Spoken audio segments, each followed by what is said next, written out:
Kate and Fiona Pearman joining you for this week's live, where we dig into a conversation of 5 ways to resource you to navigate and reframe fear and failure. And in particular, we want to shift our focus from being in a state of fear to working with fear. It's not about eliminating fear, it's always going to be present in some shape or force in our life. And so we want to build the capability, our resourcefulness to notice it, to regulate our response, and then to move forward with intention. And we see this every week within the Acts of Confidence container.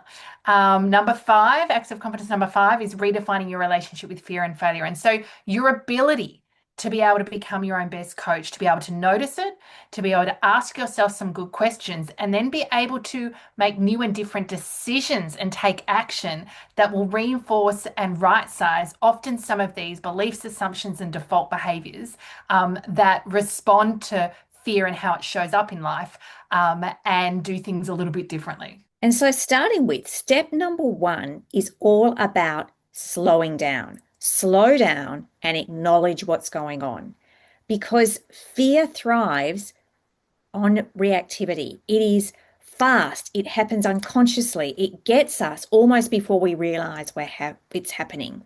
So the first act of power is to press pause, to slow down, and it gives your body and your mind a chance to notice what's going on, to notice the fear and how it's showing up, to see the automatic thoughts and the signals that are happening in your body, and to ask one of those good self-coaching questions. What's really going on here? If we can spot it, if we can catch it early, if we can name it, it's likely we can slow it down. Yeah, and that's a great segue into number two. Name the fear, or what we like to say, name it to tame it.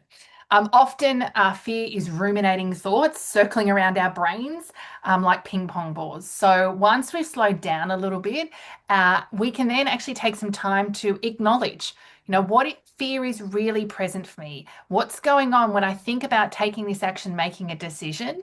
How is fear showing up for me? And our ability to have awareness around that, to acknowledge it, maybe to even write it down. And if you want to really get beneath the surface, to do a little bit of journaling, gives us more intel. It helps us spotlight potentially what resources you need to be able to navigate and meet the fear, and also allows your brain to potentially connect some dots that will be helpful in terms of where to from here.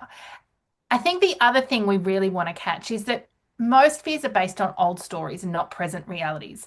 And so our ability to write it down and document that, and to be able to come back to some of those notes, particularly when we've got some evidence of how things have actually turned out, can really start to recalibrate some of those limiting beliefs and stories that have been running the show. Number three is really focusing on our ability to right size the fear and to generate other options. And so again, a self-coaching piece is we want to be able to ask ourselves good questions. Given the scenario, what are my three possible paths forward? Do some analysis. What's the worst case scenario here? Think about the support and resources you actually already have. And you might be surprised you've actually got more at your disposal than you realized.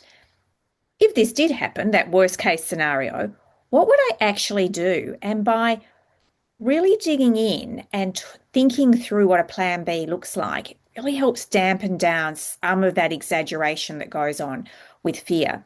Because once we put fear under a microscope, once we start to unpack it, we often realize how it's built on a whole lot of invalid assumptions and exaggeration rather than the reality and the facts in front of us.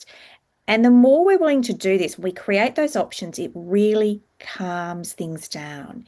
It gives our nervous system something to work with rather than just fighting against the fear of what might happen.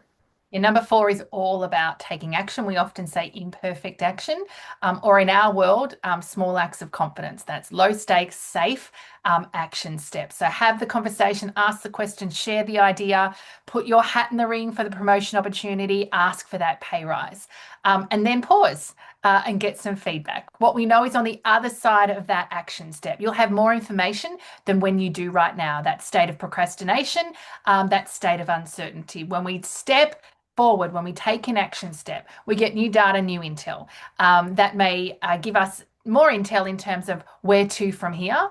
But we know that often that data can right size some of the beliefs, assumptions, stories that we were telling ourselves when we were in that procrastination space. So imperfect action, we know that courage comes before confidence. The act of confidence comes before the feeling of confidence. And so your ability to leverage yourself to take action, it's not going to feel comfortable. It will feel a little bit uncomfortable. We often say, at a 7 or 8 out of 10 of comfort levels, that's the opportunity. That's the point where we want to take action. And then importantly, pause and get that feedback loop. And finally, number 5 is our ability to reframe failure as feedback. This is fundamental to our work because what goes on for a lot of us is that if we fail at something, we take it very personally. We make the failure about our identity. We think we are a failure, and that's simply not helpful. We need to reframe that. You may have failed at something. It may not have gone as well as you had hoped, but this is where thinking about failure as feedback is really useful. And this is really the work of growth mindset. One of our heroes is Carol Dweck and her work in this space, because she really helped through a lot of research in the education system and in organizations, helped us see that if we can frame failure as an opportunity to learn and improve, rather than making it as stuck, a stuck state of being, we actually have flexibility. We can expand, we can learn. That's what having a growth mindset means. We're not rigidly stuck in one space. And so when we see failure as intel for next time, as an opportunity to learn, it gives us the openness and the spaciousness to think about, how will I approach this differently? Or what would I do in similar circumstances another time? And just by doing that, we really allow ourselves to think of failure quite differently. Yeah, I think a great example of how fear plays out for many of us, particularly in context of career or the professional space, is presenting or speaking. There is a layer of fears that come up for most people when we're at the front of the room with all of those eyeballs on us. What if I freeze, go red, look stupid? What if I say something wrong? What if I get asked a question that I can't answer? What does that do to my reputation? The what if spiral is strong and powerful. And so, our ability to be our own best coach, to slow down either beforehand and in the moment, to reality check the fear. What's the real risk? And I think the good question I really like to ask when you're in this space is, for what purpose? What's the purpose of speaking up? And what's the cost of me not speaking up? Our ability to ask ourselves that question can really importantly connect us in with the why. Why I'm choosing to step into discomfort, to say yes to something, even though I don't have 100 or 150% confidence, because it's important, because it's valuable, and because I know that it can support me to achieve my career goals. And I think importantly, that kind of what if spiral of, what if I get asked a question I can't answer? We always say to people, have some things in your toolkit, some language prepared earlier around how you would meet or respond to that. I always say it's useful to clarify the question so that you're not making assumptions around what someone's asking. And so in that moment, buying yourself a little bit of time, can you say a little bit more about that? Or specifically, what are you wanting to dig into? Or you can throw it open to the room and say, has anyone else got some thoughts or perspectives on that? Or we can say, hey, I really want to go away and get some more intel on that. Can we take it offline, and can I circle back with you in the next day or two and have a conversation? And so your ability, again, that's your plan B. That's having that in the pocket. And when you've got those strategies, our nervous system can relax because you've answered the what if, right? What if I get what if I get asked a question I can't answer? I know how I'm going to respond. Look, so many rich tools to experiment and play with here. We're going to leave it, but if you've enjoyed this conversation and you know someone who would benefit from it, tag them below or share it with them. And if you'd like to see more of these, we have hundreds of videos over on our YouTube channel. Suggest you go and look at those and others in this series if you'd like to. And you can also see the videos from people who've been in the container of acts of confidence, who've actually transformed their relationship with fear and failure by listening into our client stories. And when you're ready to go deeper with your relationship with confidence, you can visit our website, coreconfidence.com.au.